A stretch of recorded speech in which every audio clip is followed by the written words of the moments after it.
Ang aming nakita, ang aming narinig, ang aming ibinabalita sa Pilipinas at sa buong mundo.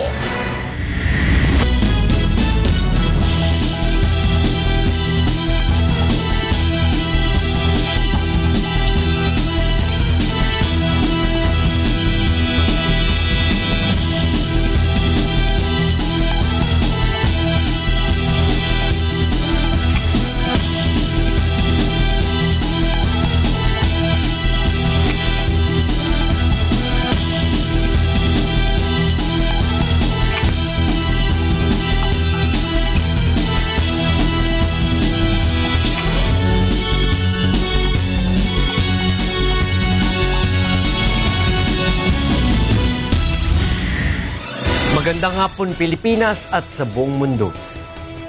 Sa ulo ng mga balita. Pagsasampa ng kaso laban kay dating PNP Chief Alan Purisima at dating SAF Director Getulio Napeñas, ipinagtibay ng Ombudsman.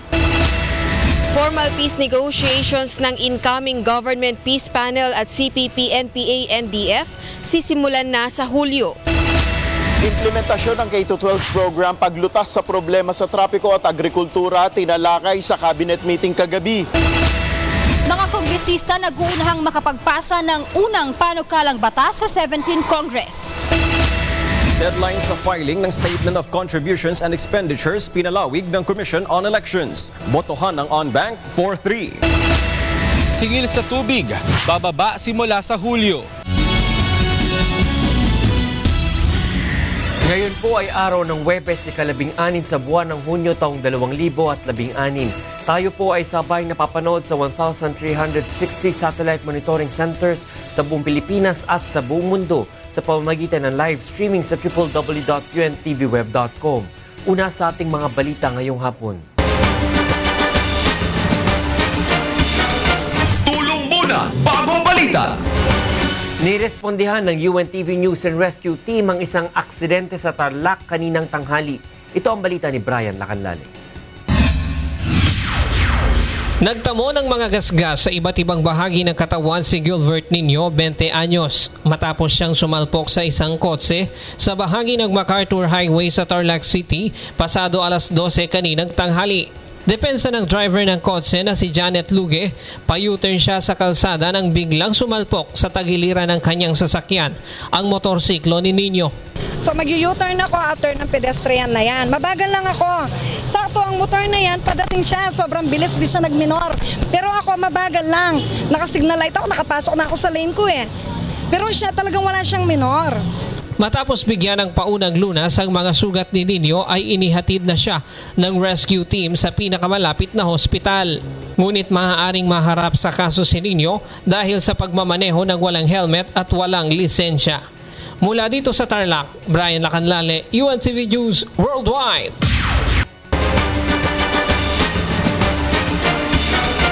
Tulong muna bago balita!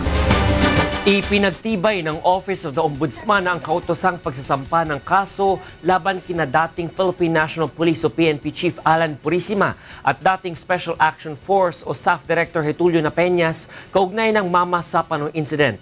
At upang ibigay sa atin ang detalye sa ulat na yun, kasama natin sa studio ang ating correspondent na si Joyce Balancio. Joyce, anong kaso ang isasampa? Attorney Reggie, pinag-utos na nga ni Ombudsman Conchita Carpio Morales na magsampa na ng kasong una graft, pangalawa, usurpation of official functions. Laban yan kay dating PNP Chief Alan Purisima at dating Special Action Force Director Getulio Napeñas. Attorney Reggie, kaugnay yan sa nangyaring Mama Sapano encounter operation January last year. Kung naalala natin, 44 SAF commandos at iba pang sibilyan yung namatay sa enkwentro ng PNP SAF pati yung MILF, no? At maliban siya sa criminal cases, Attorney Reggie, nahaharap na rin sila Purisima at Napeñas sa kanilang administrative liability dahil sa grave misconduct, gross neglect of duty at conduct prejudicial to the best interest of service. At dismissal sana, Attorney Reggie, yung ipapato sa kanila ng Ombudsman, pero dahil dismiss na si dating PNP Chief Alan Purisima from PNP since June 2015 at nag-retire na rin si Napeñas noong July 2015, pinagbabayad na lang sila ng Ombudsman ng alternative penalty katumbas ng isang taon na sahod nila sa PNP. Hindi na rin sila maaaring makakuha ng retirement benefits at hindi na rin sila pwedeng humawak pa ng kahit anong posisyon sa gobyerno. Attorney Reggie, dun sa order ng Office of the Ombudsman, sinabi nila na nagpasa nga ng motion for reconsideration yung kampo ng dalawang to, pero dininay na nila ito. Paliwanag ng Ombudsman, nilabag kasi ni Purisima yung chain of command ng PNP nung mismong actively nag-participate siya dun sa execution ng Oplan Exodus sa Mamasapan ng Maguindanao, kahit siya ay suspended ng Office of the Ombudsman. Kung maalala mo, Attorney Reggie, December 2014 pa siya suspended, supposedly until June yan. Pero yung nangyaring execution ng Oplan Exodus, it was during the time that he was supposedly suspended. At maliban dyan sa suspension order, meron din siyang cease and desist order or in-issue si OIC ng Philippine National Police na si Leonardo Espina that time. At maliban nga dyan, Attorney Reg, damay sina Peñas din dito sa kasong ito dahil nga kahit nga suspended si Purisima, nakipag-coordinate siya at nag-participate siya dun sa mga plano na binuo nila along the way. Bagaman, Attorney Reggie, kasama nga si Pangulong Aquino dun sa mga inimbestigahan ng Office of the Ombudsman nung ginagawa nila itong field investigation na investigation nila ay hindi kasama si Pangulo dun sa ordered dismissed from the office, maliban syempre of course dahil nakaupo pa siya ngayon, pero ayon sa Office of the Ombudsman, wala silang nakitang proof, walang nakitang evidence that would pin down the President and can prove na meron siyang any criminal or administrative liability dito nga sa nangyaring insidente. Sa parte naman ni Peña, sa Attorney Reggie, nabanggit niya na masakit sa kanya yung naging pataungan ng Office of the Ombudsman dahil nabanggit niya 37 years na siya na PNP staff nagtrabaho under the PNP staff at ginawa lang naman daw niya ang kanyang trabaho at sumunod lang siya sa utos ng Presidente dahil si Presidente naman daw yung nag-authorize kay Purisima para planuhin at i-execute itong mga planong to. At sabi rin niya na kung sana siya parang hindi naintindihan ng Ombudsman yung kanyang side dahil nagpasa siya ng motion for reconsideration at sinabi nga niya na ang naging participation lang naman is sumunod lang siya sa utos pero parang hindi siya pinakinggan or hindi siya kinatigan ng Office of the Ombudsman. Sa part naman ni former PNP Chief Alan Purisima, hindi pa siya nagbibigay ng pahayag. We were trying to contact him. Hindi siya sumasagot sa text at tawag. So hindi natin alam kung ano yung kanyang statement dito sa issue na ito. Joyce, kailan mag-i-issue ng warrant of arrest para dun sa dalawang kakasuhan? As of this moment, Attorney Reggie, ang meron pa lang tayo is order for filing. Okay. So we checked today, hindi pa naman siya formally filed sa Sandigan Bayan. So hindi pa natin masasabi kung gaano katagal din before ma-file sa Sandigan Bayan at kung gaano katagal from that point on na mag-issue ng warrant of arrest sa Sandigan Bayan. Kasi alam naman natin may probable cause on the side of the Ombudsman pero the Sandigan Bayan will still have to do their own determination of probable cause sa cases. Joyce, itong sina Peña, nakuha natin yung pahayag niya, no? Balak niya bang iakyat sa Korte Suprema ang desisyon na to ng Ombudsman? Wala pa siyang sinasabing ganyan, Attorney Reggie, pero ang sabi lang niya is handa siyang harapin yung kaso sa court. So, alam naman natin na may procedure naman yan. Siyempre, pag dumating yan sa Sandigan Bayan, doon mo niya una kailangan harapin yan. If he has to file a motion for judicial determination of probable cause, and then kung balak nila na depende sa kanila kung ano yung mga ihahain nilang motion to dismiss the case, yan pa yung mga abangan natin sa Sandigan Bayan. But as of this moment, wala pa siyang nababanggit kung i-elevate nila itong kasong ito sa Korte Suprema. Uling katanungan, na-feel ba ni Peña sa naging fall guys sila ni Purisima? Natanong niyo ba yun o nasabi niya ba yun? Well, from the very beginning naman, Attorney Reggie, lagi sinasabi ni Peña is fault to ni President Aquino dahil ano naman ang gagawin niya kung binigyan siya ng order. In fact, nung naalala ko dati, nung ina-interview siya ng media, nabanggit niya na silang ang dalawa mismo ni Purisima directly reporting to the President. Pumunta sila mismo sa Malacanang to update the President dun sa mga planning, paano gagawin yung execution. So parang para sa kanya, teka lang, bakit kami yung nadedehado ngayon? Hindi ba, ano magagawa ako? I'm just a pawn, diba? I was given orders by the President. Of course, he's the President. I have to follow the orders, diba? So, yun ang lagi niyang sinasabi na masakit para sa kanya. Kasi o nga naman, he worked for PNP staff for 37 years at dahil lang dito, siya ay mawawalan ng retirement benefits for the entire life niya. Maraming salamat, Joyce Balancho, para sa ulat na yan. Sa ibang balita, magsisimula na sa Hulyo 2016 ang formal peace negotiations ng hahaliling administrasyon at ng Communist Party of the Philippines, New People's Army o CPP-NPA at National Democratic Front o NDF. Ito ang balita ni Rosa Licos. Sa pamamagitan ng isang impormal na kasunduan, itinakda na sa ikatlong linggo ng Hulyo ng taong ito sa Oslo, Norway ang formal na pagbabalik sa negotiating table ng pamahalaan at Communist Party of the Philippines. Sa joint statement na kapwa pinirmahan ng incoming government peace panel at ng panig ng CPP-NPA-NDFP, nirerekomenda ng mga ito kay President-elect Rodrigo Duterte ang agarang pagpapalaya sa mga nakabilanggong NDFP consultants at iba pang saklaw ng Joint Agreement on Safety and Immunity Guarantees o JASIG upang makabahagi sa peace negotiations. Pangalawa ay ang agaran ding pagpapalaya ng political prisoners dahil sa humanitarian grounds. Kabilang rin sa mga pag-uusapan sa formal peace talks sa susunod na buwan ang pagpapatibay sa una ng napagkasunduan ng pamahalaan at makakaliwa.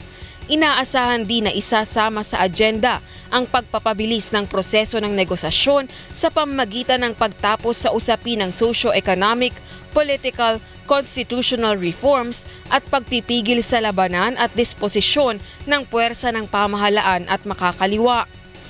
Ang usapan naman namin with the NDF is to accelerate the process. Tatalakayin din ang updated na listahan ng kabilang sa JASIG at proklamasyon ng amnestiya para sa lahat ng political prisoners sa pamamagitan ng pagpapatibay ng Kongreso. Samantala, inaasahan naman ang pagpapatupad ng tigil putukan sakaling masimulan na ang formal na pag-uusap hinggil sa kapayapaan. Pag nag-assume kami, there will be a unilateral ceasefire. Our President will declare a unilateral ceasefire and it will be reciprocated by the NDF who will also declare a unilateral ceasefire. Pagkatapos yan, magkakaroon na ng meeting kung paano ang implementasyon, yung mechanics ng ceasefire na yan. Mula June 14 hanggang 15, isinagawa ang exploratory talks ng incoming government peace panel at NDFP sa Oslo, Norway na pinamagitan na naman ng Royal Norwegian Government. Rosa Licos, UNTV News, Worldwide. Tinalakay sa cabinet meeting ni incoming President Rodrigo Duterte kagabi ang mga usapin tungkol sa implementasyon ng K-12 program kung papaano malulutas ang problema sa trapiko at ang mga usapin sa sektor ng agrikultura. Ito ang balita ni Nel Maribuhok. Polisiya at mga programang ipatutupad ng incoming Duterte administration na naging sentro ng pagpupulong kagabi ni President-elect Rodrigo Duterte at cabinet appointees sa Pasay City. Ayon kay incoming Department of Agriculture Secretary Manny Piñol, pangunahing tinalakay rito ang tungkol sa K-12 program. Sabi naman ni Secretary Briones, it's too late in the day to shift gears, no? Because nag-umpisa na nga yung pasukan and there is a law. At sabi ni Secretary Briones, kapag binago yung K-12, the leadership will be violating the law. No? Inilatag rin sa pulong ni incoming Department of Transportation and Communications Secretary Arthur Tugade ang ilang praktikal na solusyon upang mabawasan ang problema sa trapiko sa Kalakhang, Maynila. He presented very practical solutions like say for example yung pagkilala ng mga kolorong vehicles na dapat ay mawala sa kalsada. Iniulat naman ni incoming Department of Budget and Management Secretary Benjamin Jokno na umaabot sa 1.7 trillion pesos ang natitirang pondo ng pamahalaan na sapat na anya upang ipatupad ang mga programa ng incoming administration. Kaugnay naman ang poverty alleviation programs ng Duterte administration. Ayon kay Piñol, inihahanda na nila ang nasa 200 hanggang 300 million peso budget para sa cash for work programs para sa mga mangingisda at magsasaka na naapektuhan ng El Nino phenomenon. Maging ang mga badyaw na namamalimos sa kalsada ay planong bigyan rin ng trabaho sa ilalim ng tinatawag na programa na Bantay Dagat, kung saan sila ang aatasan na maglinis ng mga karagatan sa kondisyon na pag-aaralin rin nila ang kanilang mga anak sa eskwelahan. Sa ilalim rin ng Agriculture Department, katulong ang Health Department at DSWD, Plano ring magtayo ng mga feeding station sa Metro Manila para sa mga pamilyang naninirahan sa kalsada. Inihayag rin ni Piñol na inatasan na rin ni Duterte si incoming Chief Presidential Legal Counsel Salvador Panelo na pag-aralan kung papaano maipapamahagi sa mga magniniyog ang controversial na COCO levy funds. Ang sabi niya lang, that is an emotional issue. Even my mother contributed to the COCO levy funds. It should be returned to the farmers. Noong kampanya, ipinangako na ni Duterte ang pagbabalik sa mga magniniyog ng multi-billion peso coconut levy funds. Matatandaan na noong 2014, muling pinagtibay ng Korte Suprema ang unang desisyon nito na dapat makinabang ang coconut farmers sa COCO levy assets. 2015 naman nang maglabas ng dalawang executive order si Pangulong Benigno Aquino III na layong i-privatize ang COCO levy fund, ngunit pansamantala itong pinigilan ng Korte Suprema dahil sa inihaing petisyon ng isang grupo ng mga magniniyog. Nel Maribuhok, UNTV News Worldwide. Nag-uunahan na ang mga kongresista na makapaghain ng pinakaunang panukalang batas sa pagbubukas ng 17th Congress. Ito ang balita ni Grace Casin. Nakapila na sa South Wing Lobby ng mababang kapulungan ng Kongreso ang mga upuan na may pangalan ng mga kongresista. Naging tradisyon na sa pagbubukas ng susunod na Kongreso na nag-uunahan ang mga ito sa paghahain ng panukalang batas, lalo na sa magiging House Bill No. 1. Ayon sa Bills and Index Service, ilang linggo nang nakapila ang mga ito. Una sa pila ay ang nagbabalik na kinatawan ng Muntinlupa, Congressman Rufy Biazon. Actually, ang gusto lang yata nila is to get the House Bill No. 1, which is of course a great pride pagka nakakuha ka ng House Bill No. 1. I don't know kung anong whatever kind of pride na meron doon sa. Magsisimulang tumanggap ng mga panukalang batas ang Bills and Index sa July 4. Lilimitahan din nila ang bilang ng mga panukalang batas na dapat ihain ng mga kongresista. So long as you have complied with the number of bills, required number of bills, maayos yung form, i-receive na dito. Pagka-receive, waiting for the referral of the bill to the committee. Sa ilalim ng 16th Congress, umabot sa 6,527 ang mga inihaing resolusyon at panukalang batas. 232 dito ay ganap na naging batas, 62 ang naghihintay na lamang ng lagda ni Pangulong Benigno Aquino III. Grace Casin, UNTV News, Worldwide. Ikinatuwa ng mga operatiba ang pahayag ng incoming PNP Chief Superintendent Ronald De La Rosa na sasama siya sa mga malalaking operasyon laban sa ilegal na droga at krimen. Ito ang balita ni Lea Ilagan. Sasama ako. Pag yan ay kwentro ko tapos nakipagbarila sa akin, papatayin ko talaga yung daglon na yan. Pag lumaban. Sasama sa mga malalaking operasyon ng Anti-Illegal Drugs Group at Criminal Investigation and Detection Group si incoming PNP Chief, Police Chief Superintendent Ronald Bato De La Rosa. Ikinatuwa naman ito ng mga operatiba at sinabing nakatataas ng moral para sa kanila ang pahayag ng susunod na pinuno ng pambansang pulisya. Ayon kay CIDG, National Capital Region Chief, Police Senior Superintendent Ronald Lee, gaganahang magtrabaho ang kanilang mga tauhan, lalo na kung makasasama nila si General De La Rosa sa malalaking trabaho laban sa krimen at illegal drugs. Moral booster doon sa amin dahil knowing na yung Chief PNP mismo ay very supportive doon sa mga operations namin, ay nakakatulong yun ng malaki. Maliban doon sa ang presence niya ay nandun, yung pagiging all-out support niya sa operation namin ay malaking bagay din. Maging ang direktor ng AIDG na si Police Senior Superintendent Manolo Ozaita ay sinabing wala namang problema kung sasama sa ground upang mag-operate si General De La Rosa dahil siya naman ang may control sa pamamahala sa buong organisasyon, administratively at operationally. Kaya naman, ang pambansang pulisya pinag-iisipan ng dagdagan ang security ng incoming Chief PNP kung kinakailangan. With regards to security, then pwedeng magdagdag at sufficient number kung kinakailangan para protection siya. Naniniwala rin ang mga opisyal ng PNP na gamay ng kanilang susunod na pinuno ang taktika sa mga operasyon, kaya't malakas ang loob nito na sumugod laban sa mga kriminal at sindikato ng droga. Leia Ilagan, UNTV News, Worldwide. Tiwala ang Philippine National Police Anti-Illegal Drugs Group o PNP-AIDG na masasawatan nila ang problema sa illegal na droga sa bansa sa loob ng 6 na buwan kasunod ng pagbaba ng bilang ng mga drug-affected barangay sa buong bansa.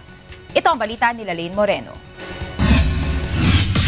Bumaba ang bilang ng mga barangay na apektado ng illegal drug operations sa bansa. Sa ulat ng Anti-Illegal Drugs Group ng Philippine National Police, nasa 11,321 barangays na lang ang may napapaulat na illegal drug operation mula sa kabuuang 42,036 barangay sa bansa.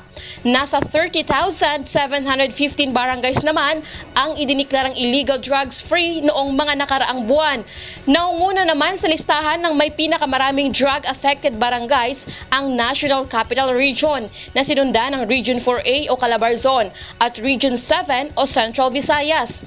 Kasi yung numbers na yon will tell us, ay, ganito na the rate we're doing it. Oo. So, ako in a safe estimate, we can do that. We can do that. Tulong-tulong lang. Hindi lang, huwag nang natin asahan yung police lang. Police alone can't do it. Sa inilatag na estratehiya ng AIDG, unang i-reduce ang drug supply sa pamamagitan ng paghuli sa source ng ipinagbabawal na gamot. Kasunod naman ang drug demand reduction sa pamamagitan ng pagpapaunawa sa publiko sa masamang epekto ng droga sa katawan ng tao.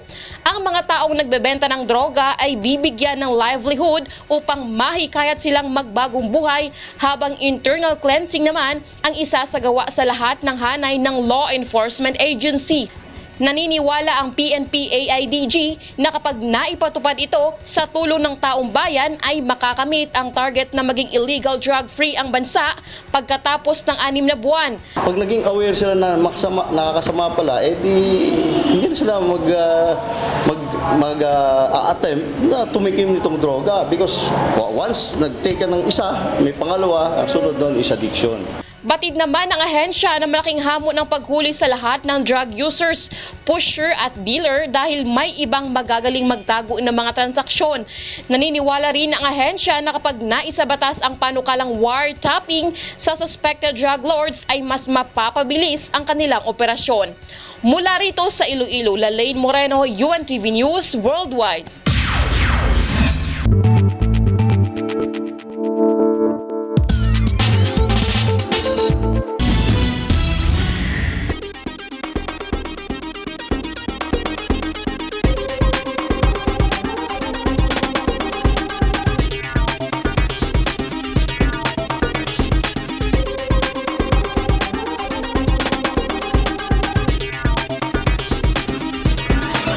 Nagbabalik ang Ito ang Balita. Alamin muna natin ang sitwasyon sa mga lansangan sa oras na ito mula sa EDSA Main Avenue. Ito ang balita ni Monokson Live. Mon, traffic ba dyan? Magandang hapon, Attorney Reg. Medyo mabagal na yung dali ng mga sakyan magmula dyan sa may area ng Kamuning hanggang dito sa may Main Avenue sa may Cubao. Ang dahilan daw dyan ayon sa MMDA yung volume ng mga sasakyan ngayong araw ng Huwebes. Silipin muna natin ang sitwasyon dito sa may area na ito ng Main Avenue. Sa ngayon ay moderate to heavy itong daloy ng mga sasakyan mula po dyan sa may area ng Cubao, partikular dyan sa may Aurora hanggang makarating kayo dito sa may Main Avenue. Maging dyan sa may Campo Crame, tapat ng Campo Crame itong Santolan flyover, moderate to heavy traffic tayo. Tuloy-tuloy yan hanggang sa may area ng Connecticut patungo dyan sa may Ortigas area. Itong lugar papunta naman dyan sa may Shaw, medyo mabagal din ang daloy ng mga sasakyan. Tuloy-tuloy hanggang sa may area ng Boni at sa may Pioneer Mandaluyong. Itong Orense Guadalupe, moderate to heavy traffic din. Tuloy-tuloy hanggang sa may Buendia at sa may Ayala. Itong area naman ng Magallanes southbound, medyo mabagal na rin hanggang sa may area ng Evangelista patungo sa may Taft. Yung pabalik naman ng Quezon City, Magmula dyan sa may Taft area, mabagal din po ang daloy ng mga sasakyan. Usually pag ganitong hapon ay moderate to heavy traffic starting from Magallanes all the way to Ayala, Buendia at hanggang sa may Orense. Itong parte ng Mandaluyong, particular itong Pioneer hanggang sa may crossing, moderate to heavy traffic din tayo. Subalit pagdating naman dyan sa may area ng Mega Mall Ortigas ay lumuluwag na ang daloy ng mga sakyan hanggang sa may Ortigas flyover. Medyo mabagal din ang flow ng traffic dyan sa may White Plains at tuloy-tuloy na po yan hanggang dito sa may area ng Santolan at dito sa aming kinalagyan sa may Main Avenue at dyan sa may area ng Cubao sa may Aurora. Luluwag lamang itong northbound ng EDSA. Makalagpas nyo po ng Kamuning flyover, tuloy-tuloy sa may EDSA Quezon Avenue. Subalit, pag kayo ay malapit na dyan sa may Muñoz area, ay mabagal na rin po ang daloy ng mga sasakyan sa oras ito. Pero makalagpas naman dyan ay magiging maluwag hanggang sa may area ng Balintawak. Paalala sa ating mga kababayan, araw po ng Huwebes hanggang mamayang alas 7 pa itong number coding scheme ng MMDA. Bawal po sa mga lansangan hanggang mamayang 7 p.m. ang mga sasakyang may plate number na nagtatapos sa number 7 at sa number 8. Yan ang ating traffic update. Balik sa iyo, Atty. Reg. Maraming salamat, Monokson. Nagulat ng live mula sa EDSA Main Avenue sa Quezon City. Samantala, pinalawig ng Commission on Elections o COMELEC hanggang June 30 ang pagsusumite ng Statement of Contributions and Expenditures o SOSE. Mula sa COMELEC, Manila, ito ang balita ni Victor Cosare live. Victor, ano ang botohan? Attorney Reggie, sa 7 miyembro ng COMELEC on Bank, 4 na commissioners ang bumoto pabor sa pagpapalawig na extension sa pagsusumite ng Statement of Contributions and Expenditures o SOSE. Ang mga pumabor sa extension ng deadline ay sina Commissioner Arthur Lim, Al Pareño, Sheriff Abbas at Rowena Guanzon. Hindi naman pumayag na palawigin pa ang deadline sina Commissioner Christian Robert Lim, Louie Tito Guia at mismong si COMELEC Chairman Andres Bautista. Ayon kay COMELEC spokesman James Jimenez, naging matimbang para sa mga bumoto pabor sa extension ng deadline ang dami ng mga maaapektuhan o hindi makakaupong kandidato dahil hindi nakaabot sa naunang June 8 deadline. Sa tala ng COMELEC, 5 senador, 115 congressman, 40 gobernador ang hindi makakaupo sa pwesto kung walang ibibigay na extension. Hindi pa kasama dito ang iba pang mga kandidato na nanalo sa lokal na posisyon. Ayon kay Jimenez, bilang mga halal na opisyal, tila mababaliwala ang mandatong ibinigay sa kanila ng taong bayan kung hindi sila makakaupo sa pwesto dahil lang sa hindi nakapagsumite ng SOSE. Paliwanag din ng tagapagsalita ng COMELEC, aplikable sa lahat ang extension at hindi ito para lamang sa Liberal Party. Bukod sa LP, hindi rin nakapagsumite ng SOSE ang Aksyon Demokratiko at Puwersa ng Masang Pilipino. Bibigyan ng hanggang June 30 ang mga kandidato at partido upang maisumite ang kanilang SOSE. Ayon pa kay Jimenez, dati na rin ginawa ng COMELEC na pinagbigyan ang hiling na extension ng ilan. Attorney Reggie, kahit tutol naman si Chairman Bautista sa extension, payag naman ito na tanggapin pa rin ng COMELEC ang SOSE ng mga kandidato at partido kahit pasuna ang deadline, subalit pagmumultahin ang mga ito. Attorney Reggie? Victor, ano naman yung sinasabi na mga dahilan kung bakit bumoto against itong sila, yung tatlo, si Lim, si Guia at si Bautista laban doon sa pag-e-extend? Well, Attorney Reggie, kahapon mayroon ng isinumiting sulat itong si Commissioner Christian Lim sa COMELEC Unbank at ito na rin yung kanyang naging boto. Ang nakasaad doon sa sulat, sinasabi ni Commissioner Christian Lim, nakasaad sa batas na ang pagsusumite ng SOSE ay hanggang 30 araw pagkatapos ng halalan. Kaya kung magbibigay ng extension ang COMELEC, tila ang nangyayari ito, nagkakaroon ng amendment ang COMELEC doon sa kasalukuyang batas at magiging unfair din naman ito sa ibang mga kandidato na sumunod doon sa deadline, humabol talaga doon sa deadline, maging yung mga partido na humabol doon sa deadline, magiging unfair kung papaboran yung pagbibigay ng extension. Yun yung naging pananaw nitong si COMELEC Commissioner Christian Robert Lim. Ang kay Commissioner Louie Guia naman, ang kanyang sinasabi, ay ang naging tanong kasi is kung papabor ba sila sa extension. Ang naging sagot ni Comgies, hindi siya pabor. Ngayon, hinihintay natin yung magiging kopya ng resolusyong ilalabas ng COMELEC Anbang para doon makita natin ang detalye ng kanilang mga pananaw. Si Chairman Bautista naman, ang sinabi kanina ni COMELEC spokesman James Jimenez, hindi siya pabor sa extension pero ang gusto niya, kahit paso na yung deadline, tanggapin pa rin yung SOSE ng mga kandidato at ng partido para makaupo sila sa pwesto, pero magbabayad sila ng multa. Attorney Reggie. Yan, at least malinaw. Victor, huling katanungan, is this the first time that the COMELEC actually extended the submission of the SOSE? Well, ang sinasabi kanina, Attorney Reggie, ni James Jimenez, nangyari na rin ito dati, 2010, 2013, may mga instances din na pinayagan din ng COMELEC na magkaroon ng extension sa pagsusumite ng SOSE. Attorney Reggie. Maraming salamat, Victor Cosare, nagulat ng live mula sa COMELEC sa Maynila.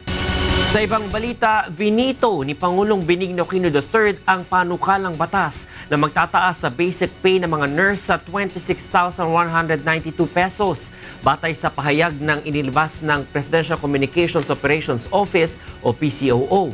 Vinito ni Pangulong Aquino ang House Bill No. 6411 at Senate Bill No. 2720 dahil maapektuhan nito ang government salary structure, hindi lang ng mga medical and healthcare practitioners, kundi maging ng iba pang profesional sa pamahalaan. Bukod pa rito, kung tataasan ng basic na sahod ng mga nurse, mapipilitan ang gobyernong taasan din ang basic pay ng mga optometrist at dentist. Sa huli, binigyan diin ni Pangulong Aquino na ang pagtataas sa basic salary ng mga nurse ay maaaring makaapekto sa financial capacity ng mga public at private hospital at magresulta sa pagbabawas ng mga empleyado sa ospital at pagtataas din ng halaga ng serbisyo sa pagpapaospital at pagpapagamot. Ipinaliwanag ng Department of Foreign Affairs o DFA ang issue ng umano'y niretract na statement ng Association of Southeast Asian Nation hinggil sa West Philippine Sea dispute. Ito ang balita ni Dorleen Basinga. Lumipad patungong China si DFA Secretary Rene Almendras ngayong linggo upang dumalo sa Special ASEAN-China meeting. Dito pinag-usapan ang relasyon ng ASEAN sa China at ang lumalalang tensyon sa South China Sea. Matapos ang 2 araw na meeting, napabalitang naglabas ng official media statement ang ASEAN sa pamamagitan ng Malaysian Foreign Ministry kaugnay ng South China Sea dispute. Laman nito ang pangamba ng ASEAN countries sa lumalalang tensyon sa South China Sea at posibleng militarisasyon sa lugar. Ngunit makalipas lamang ang ilang oras, niretract umano ito. Ayon kay DFA spokesperson Charles Jose, nagkaroon ng kasunduan sa pagitan ng mga ASEAN country na maglabas ng official statement. Ngunit hindi lamang ito na ilabas. This is actually an ASEAN media statement, no? That was agreed on. But somewhere along the way, no? After the meeting ended and most of foreign ministers left, it was not issued officially. So there's no official joint ASEAN statement from the convened meeting? No, only national statements. Bagamat nauna nang pumayag ang mga ASEAN member na maglabas ng pahayag, maaari anyang hindi ito natuloy dahil may miyembrong nagbago ang isip. Sa ngayon, hindi pa masabi ni Jose kung maglalabas pa ng opisyal na statement ang ASEAN na siya mismo humiling sa China na isagawa ang pagpupulong. ASEAN statement not being issued officially as of today? Because there's no agreement. What is the cause of a lack of agreement? Well, some countries maybe change their mind, you know, to have this ASEAN media statement. Lumalabas sa mga ulat na pre-pressure umano ng China ang ASEAN, lalo na ang Laos na huwag ilabas ang opisyal na pahayag. Laos ang host at chairman ng ASEAN Summit ngayong taon. Ngunit ayon sa DFA, well, this time we don't know what really happened, no? So we cannot really say for sure why the ASEAN media statement was not issued. Darlene Basingan, UNTV News Worldwide. Ilulunsad bukas ng Metropolitan Manila Development Authority or MMDA ang isang website para sa mga hindi nababayarang traffic penalty ng mga motorista. Ito ang balita ni Monokson. Maaari nang makita sa isang website ang status ng mga hindi nababayarang traffic violation. Ilulunsad ng Metropolitan Manila Development Authority ang e-license, isang online database na maglalaman ng lahat ng mga traffic violation ng isang motorista. Gamit ang internet browser, magtungo lamang sa www.mmdaelicense.com at itype ang iyong license number at makikita na kung ikaw ay mayroong mga nakabinbin na traffic violation na dapat bayaran sa MMDA. Para naman sa mga walang internet, pwede ito maberipika sa pamamagitan ng pagte-text ng license number sa 3456. I-type lamang ang MMDA space license number at isend sa 3456. Makikita rito ang detalye gaya ng oras at lugar ng paglabag at kung magkano ang multa. Maaari ding i-print ng motorista ang payment stub ng traffic violation. Makikita rin kung nabayaran na ang multa. Maglalaman rin ang website ng mga impormasyon sa No Contact Apprehension Policy. Dati, ibinibigay lamang ng MMDA sa Land Transportation Office ang listahan ng mga pangalan na hindi pa nakakabayad ng multa upang mapigilan ng mga ito na mag-renew ng lisensya. Sa madalas sa pagkakataon, maraming mga motorista ang nagugulat na lamang sa dami ng kanilang violation kapag nagre-renew ng kanilang mga lisensya sa LTO. Kung mabayaran na ang multa, doon pa lamang aalisin ng LTO ang pangalan ng isang nakaalarmang motorista. Sa pamamagitan ng website, mababawasan na ang mga tumatawag sa MMDA na nagtatanong hinggil sa kanilang mga traffic violation. Mon Hocson, UNTV News Worldwide. Muling binigyang diin ng Department of Education o DepEd ang tamang pagdisiplina at pagtrato sa mga mag-aaral, lalo na ang mga nasa special education o SPED. Ito ang balita ni Aiko Miguel. Nakatawag ng pansin ng netizens ang post sa Facebook ni Mang Conrado tungkol sa kanyang apo na kabilang sa special education class ng isang pampublikong paaralan. Galing sa isang pribadong paaralan ang 7 taong gulang na special child, ngunit napilitan silang ilipat ito sa public school dahil na rin sa problemang pampinansyal. Ayon sa lola ng bata, unang araw ng klase noong June 13 nang biglang mawala ang kanyang apo sa loob mismo ng kanyang classroom. Base sa schedule, alas 12 pa ng tanghali ang dismissal nito, ngunit pasado alas 10 pa lang ng umaga ay pinalabas na ng kanilang guro ang mga bata sa SPED class na hindi man umano lang nasabihan ang mga magulang at guardians. The special to anything na saglit lang kung yun sa pagkakawala ko at pagkakabitaw nila sa bata, may pwedeng mangyari. Kung halimbawa lumabas na sagasaan, may umakay na iba. Paano ko nahanapin ang apo ko? Non-verbal, hindi mo matatanong kung anong pangalan niya. Pag di kanya kilala, hindi kanya kakausapin. Na hanggat di palagay ang loob.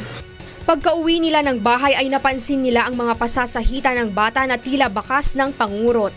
Takot at ayaw na rin itong pumasok sa paaralan. Kasama ang UNTV, nilapit ng mag-asawang Conrado at Loida Soriano ang kalagayan ng kanilang apo sa DepEd Command Center. Muli namang binigyang diin ni DepEd Assistant Secretary Tunisito Umali ang pagpapairal ng DepEd Order No. 40 Series of 2012 o ang Child Protection Policy. Child abuse, again, committed by an adult against a child.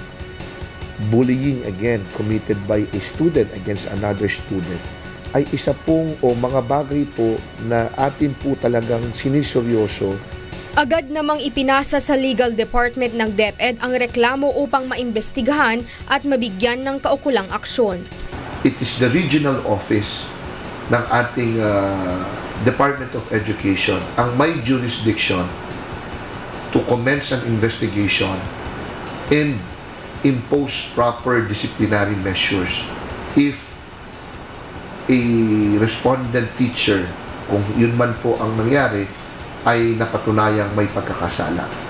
Ikinalulungkot ng kagawaran na may ganitong pangyayari at umaasang magsilbi itong paalala sa lahat ng mga guro at kawani ng kagawaran. Ayon sa kalihim, makakaasa ang mga magulang at mag-aaral na mahigpit ang gagawing pagbabantay at implementasyon ng kagawaran sa pagprotekta sa mga kabataan. Verbal, pisikal o emosyonal na pananakit sa isang bata, lalo na ang mga special child na kadalasang wala namang kalaban-laban, ay isa sa mga binabantayan ng kagawaran dahil sila ang mas dapat mabigyan ng tamang paggabay at mas nangangailangan ng atensyon at panahon upang matuto sa paaralan gaya ng isang normal na bata. Aiko Miguel, UNTV News Worldwide. Magandang balita naman para sa ating mga kasambahay dahil magpapatupad ng bawas singil sa tubig ang Maynilad at Manila Water simula na sa susunod na buwan. Ito ang balita ni Monok Soy. 1 centavo ang bawas singil sa tubig ang ipatutupad ng Maynilad at Manila Water sa susunod na buwan.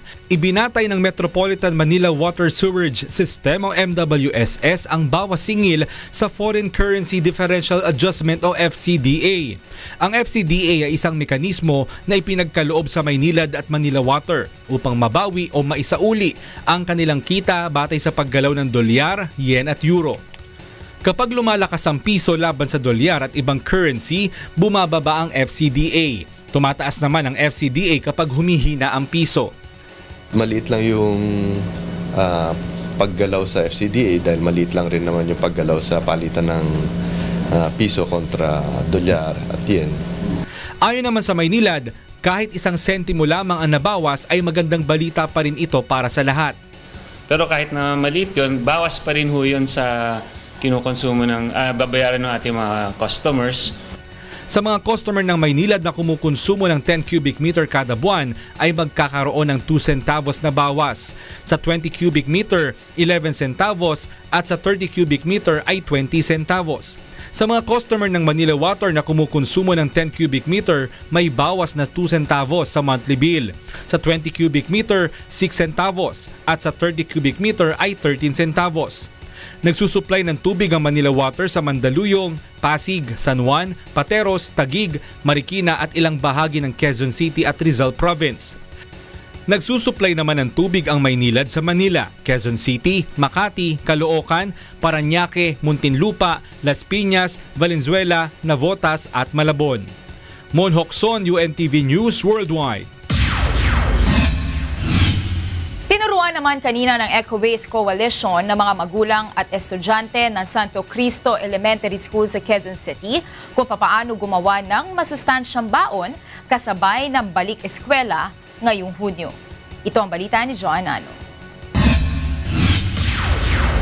Sa datos ng Food and Nutrition Research Institute o FNRI, lumalabas na malaki ang itinaas ng kaso ng obesity sa Pilipinas. Mula sa 16.6% noong 1993, tumaas ito sa 31.1% noong 2013, kung saan 5% ng mga ito ay mga batang nasa edad 5 hanggang 10 taon.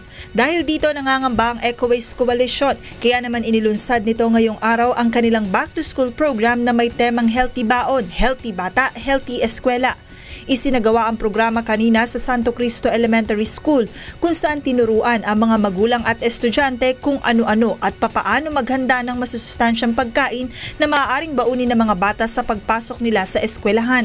Ilan sa mga pagkaing iprinisinta ng grupo ang burger patty na gawa sa puso ng saging na may kasamang carrots, dahon ng malunggay at kaunting karne. Meron ring pancake na gawa sa dinurog na kalabasa, gata ng niyog na may dahon rin ng malunggay, at lumpia na may sangkap pa rin ng dahon ng malunggay na sinamahan ng kamote. Iprinisinta rin kanina ang ilang sample ng masusustansyang inumin gaya ng malunggay, kalamansi, tanglad at talbos ng kamote juice. Ang pinipresent natin ngayon dito ay healthy, affordable and accessible na mga pagkain sa mga bata. So hindi man ma-prepare ng ating mga kananayan, ina-encourage natin yung mga school canteens na ito yung kanilang itinda. Isa ang Santo Cristo Elementary School sa mga paaralang may taniman ng gulay sa kanilang bakuran. Kaya naman siniguro ng prinsipal ng eskwelahan na masusustansya ang mga pagkaing mabibili ng mga estudyante sa kanilang kantin. Dati kasi pag yung bata walang kinain, hindi na pumapasok yan eh. So pag alam nila na pagdating nila ng school mayroon silang pagkain, talagang namomotivate namin na na-minimize yung absenteeism. Then yung na-monitor namin yung kanilang health at tumataas ang timbang. Samantala, pabor naman ang Eco-Waste Coalition sa panukalang pagpapataw ng mas mataas na buwis sa junk foods. Ayon kay Aileen Lucero, malaki ang maaaring maitulong nito upang maiwasan na ang pagkain ng junk foods ng mga bata. Panukala pa ng grupo sakali mang maaprubahan ng mas mataas na buwis, makabubuti na magamit ito sa pagbuo ng mga programang makatutugon sa malnutrisyon tulad na lamang ng mga feeding program. Joan Nano, UNTV News Worldwide.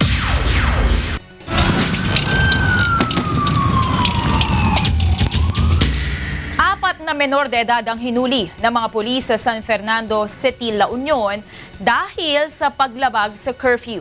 Samantala, isang lalaki naman ang patay sa Plaridel, Bulacan matapos magulungan ng truck. Ito ang balita ni Nestor Torres. Pinaguhuli ng mga pulis sa San Fernando City, La Union kagabi ang ilang kabataang palisaw-lisaw sa kalsada kahit lagpas na sa itinakdang curfew hours for minors.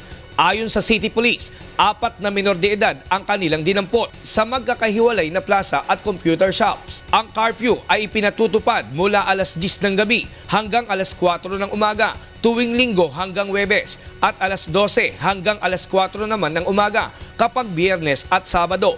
Bali po, ang ginagawa po natin, sir, tina-counsel natin, then tina-turn over po natin sa parents. Kasama na po sa yung parents na masasabihan po kung anong gagawin para hindi na po maulit na ma-work. Idadaan sa counseling ang mga kabataan at ipatatawag ang kanilang mga magulang sa unang paglabag. Ngunit sa ikalawa at ikatlong opensa ay pagbabayari na sila ng hanggang 1,000 pisong multa at papatawan ng hanggang 8 oras na community service. Samantala, ipatutupad na rin sa Tanay at Taytay Rizal ang maigpit na curfew hours sa mga kabataan at no drinking in public places policy, alinsunod sa panukala ni incoming President Rodrigo Duterte. Crime is everybody's concern na hindi po namin kakayanin lamang po yan. So sa pagtutulungan po natin, masasawata po natin yan. Samantala, sa bahagi naman ng Plaridel, Bulacan ay nasawi ang 43 anyos na si Rodrigo Perez matapos magulungan ng truck kaninang hating gabi. Ayon sa driver ng truck na si Edwin Ramos, magde-deliver sana siya ng kargang white sand nang aksidenteng magulungan ang biktima na nooy nasa likurang bahagi ng kanyang truck. Tapos yung ginawa ko, bumaba ako, pinuntahan ko yung nasa gasaan. Tinanong ko ngayon yung mga tricycle na sinasabi na sa gasaan ko, saan galing ako? Hindi ko siya nakakita. Kasi po traffic, kaya dito kami dumadaan. Pag traffic po kasi doon, halos hindi gumagalaw, dito kami dumadaan. Sa inisyal na investigasyon ng pulisya, nabuwal mula sa kanyang bisikleta ang biktima nang bumangga sa likod ng truck at namatay matapos magulungan. Ayon din po sa mga saksi at nakuhanan ng mga investigador at nakakita na ang bike salubong doon sa dump truck. Mabagal lang po dahil po yun cruising na at liliko na po siya sa kaliwa patungong Santa Rita exit. Mabagal lang po dahil po yun cruising na. Nangako naman ang driver na sasagutin ng kumpanya ang lahat ng gastusin at pagpapalibing sa biktima. Mula dito sa Bulacan, Nestor Torres, UNTV News Worldwide.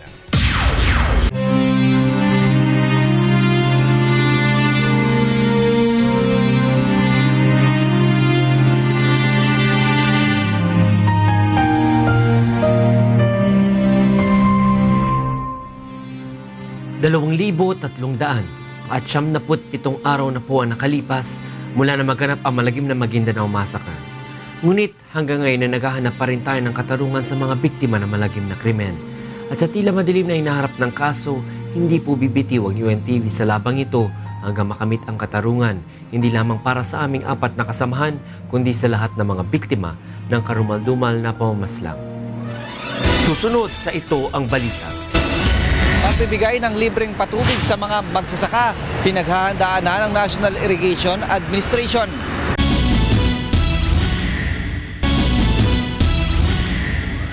Sa pagpapatuloy ng ito ang balita.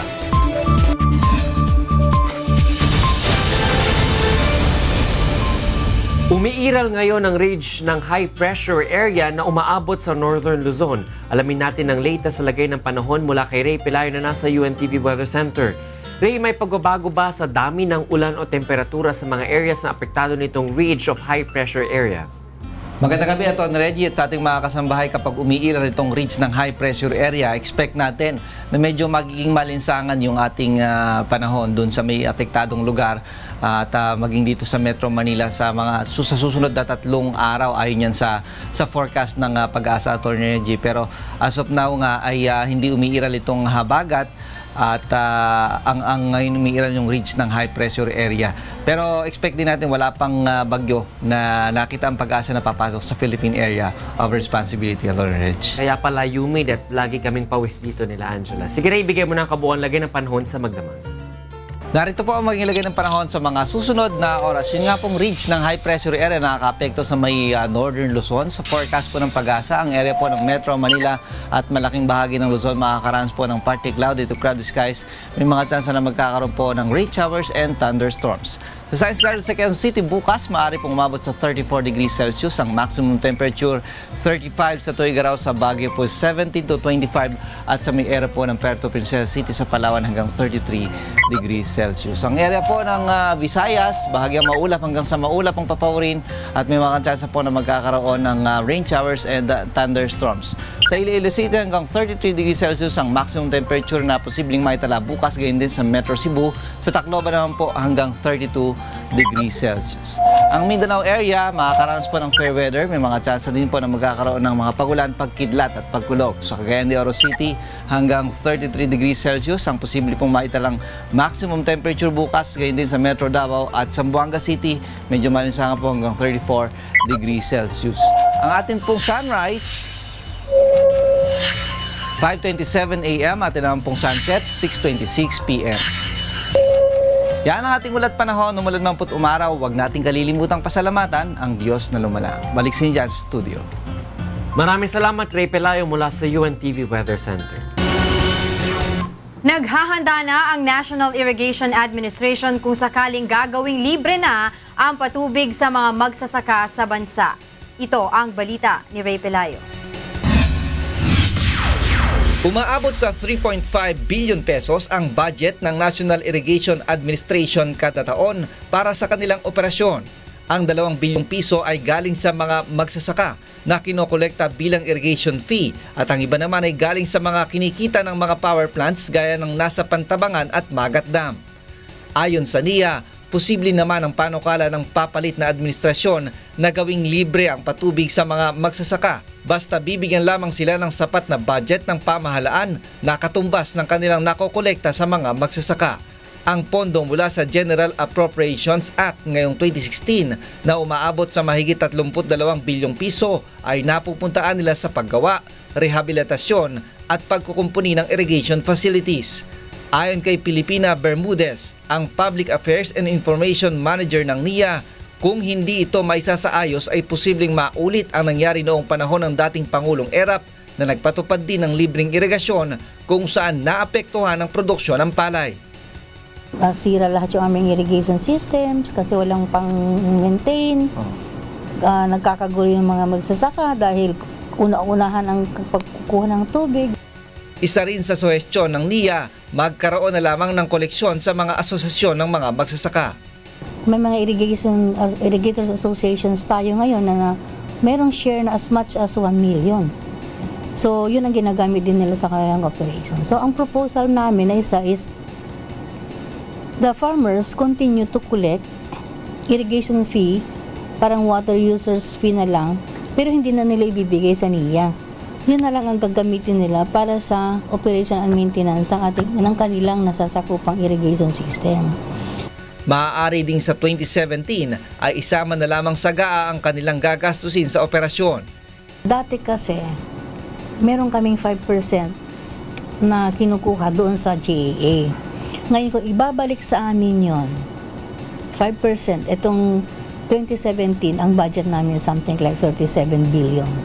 5% of that, buhay na yung NIA. Hinihintay pa ng NIA kung paano ang gagawing sistema ng papalit nilang kalihim sa target na 1 milyong hektarya ng lupang maaaring patubigan. Sa loob ng 53 taon ay nasa 53% pa lamang ng 3.1 million hectares ng irrigable areas o 1.7 million hectares ang napatubigan.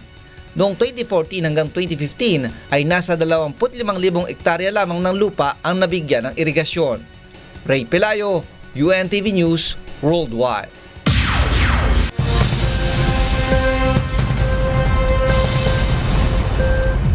Isinusulong ng Embahada ng Pilipinas sa Thailand na maipakilala ang kultura at likhang sining ng Pilipinas sa mga dayuhan at batang Pilipino. Ito ang balita ni Kath Dumaraos. Pinaghahandaan na ng Embahada ng Pilipinas sa Thailand ang isang malaking proyekto sa darating na Oktubre. Ito ay ang paaralan sa Pasuguan kung saan iimbitahan ang mga kabataang Pilipino na rito na lumaki sa Thailand upang maturuan ng Philippine culture and arts.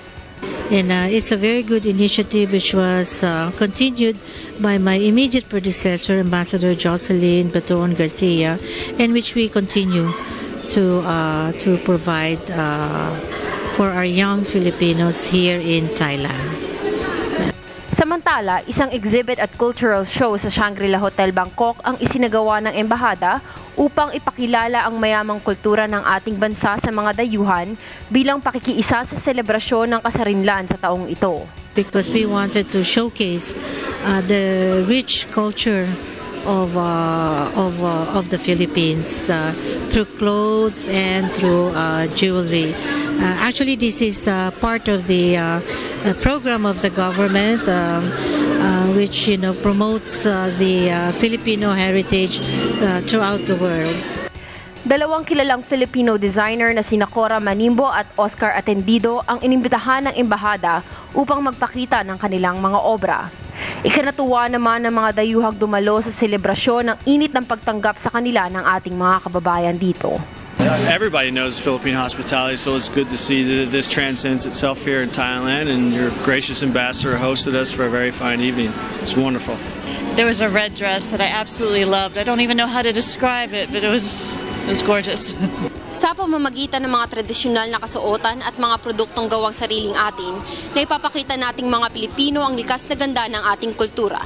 Ito ang mensaheng nais ipaabot ng Embahada bilang bahagi ng kampanyang palakasin ang turismo ng bansa. Mula rito sa Bangkok, Thailand, Kat Tumaraos, UNTV News Worldwide. Na-recover na ang bangkay ng batang tinangay ng buwaya sa isang resort sa Orlando kahapon. Samantala, inanunsyo ng Egyptian government na natukoy na nila ang kinaroroonan na wreckage ng bumagsak na Egypt Air Flight 804. Yan at iba pang balitang abroad sa ulat ni Marge Navarro. Sa Mediterranean Sea, nakita na ang wreckage ng Egypt Air Flight 804 na nawala sa Mediterranean Sea noong May 19. Sakay ng eroplano ang 66 na pasahero nang mawala ito. Sinabi ng Egyptian government na tukoy ng Deep Ocean Search Vessel ang lokasyon ng wreckage, ngunit hindi pa masabi kung anong bahagi ng eroplano ang natagpuan. Sinisikap ng mga otoridad na ma-recover ang flight recorder ng eroplano dahil mag-e-expire na ito sa June 24. Sa Amerika, wala nang buhay nang ma-recover ng mga otoridad ang batang lalaki na tinangay ng buwaya sa Walt Disney World sa Florida kahapon. Ayon sa mga opisyal ng Orange County Dive Team, natagpuan na buo o intact ang katawan ng 2 taong gulang na bata malapit sa lugar kung saan ito sinila ng buwaya. Hinihinalang pagkalunod ang ikinamatay ng batang biktima, bagamat magsasagawa pa ng mas malalim na investigasyon ang otoridad kaugnay sa insidente. At sa Venezuela, umaabot na sa 400 tao ang inaresto ng Venezuelan Security Forces dahil sa looting at food riot sa bansa. Sumiklab nitong Martes ang kaguluhan sa Eastern Caribbean coastal town na Cumana dahil sa looting sa mga tindahan doon. Ayon sa ilang residente ng Cumana, kagutuman ang sanhi ng looting. Dumaranas sa ngayon ng malubhang economic recession ang Venezuela dahil sa pagbagsak ng presyo ng kanilang langis. Langis ang pangunahing produkto na pinagkakakitaan ng Venezuela. Marge Navarro, UNTV News Worldwide. Samantala, alamin naman natin ang mga balita sa sports at entertainment kasama si Thalia Javier.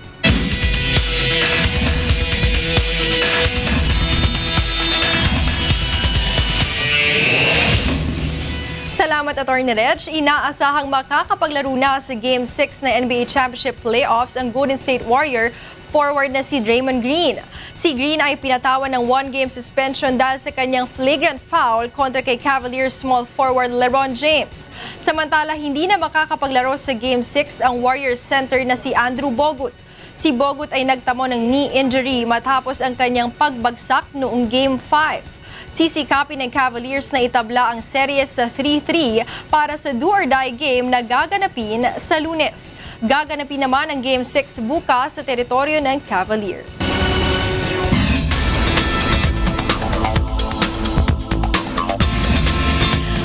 sa mga Disney fans, binuksan na sa publiko ang kauna-unahang Walt Disney Theme Park sa China. Matatagpuan sa Shanghai Disney ang itinuturing na pinakamataas na castle sa lahat ng Disney theme parks sa buong mundo. Maliban sa mga rides, tampok rin sa naturang theme park ang mga hotel at shopping centers sa loob nito. 4 na taong itinayo at ginastosan ng $5.5 billion ang theme park. Ayon sa kumpanya, inaasahan nila na mahigit 3 milyong tao ang dadagsa para ma-experience ang Magic Kingdom. At yan ang ating mga balita sa sports at entertainment ngayong gabi. Ako po si Talia Javier. Balik sa inyo, Atty. Reg. Maraming salamat, Talia. At yan ang naging kabuuan ng ating balitan ngayong gabi. Ito ang balitang hindi dinagdagan at hindi binawasan. Aming inilahan ng buong katapatan kung paano namin nasaksihan. Kayo'y makapagtitiwala ng aming nakita at narinig ang aming ibinabalita. Magandang gabi.